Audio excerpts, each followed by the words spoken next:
أعوذ بالله من الشيطان الرجيم. بسم الله الرحمن الرحيم.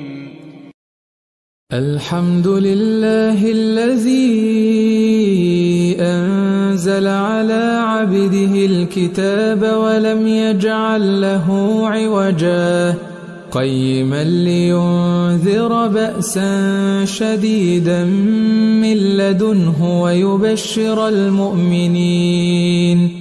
ويبشر المؤمنين الذين يعملون الصالحات أن لهم أجرا حسنا ماكثين فيه أبدا وينذر الذين قالوا اتخذ الله ولدا ما لهم به من علم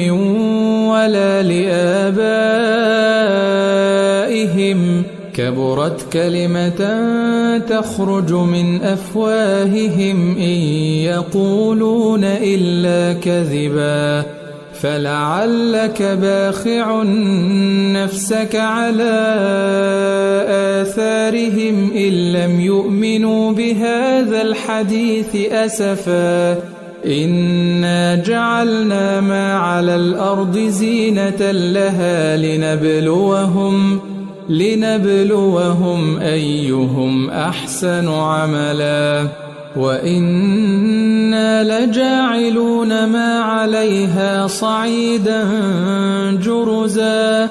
أم حسبت أن أصحاب الكهف والرقيم كانوا من آياتنا عجبا إذ أوى الفتية إلى الكهف فقالوا ربنا آتنا من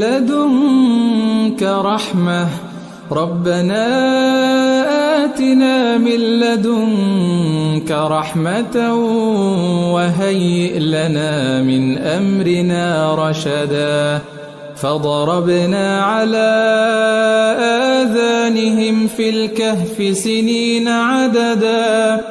ثم بعثناهم لنعلم أي الحزبين أحصى لما لبثوا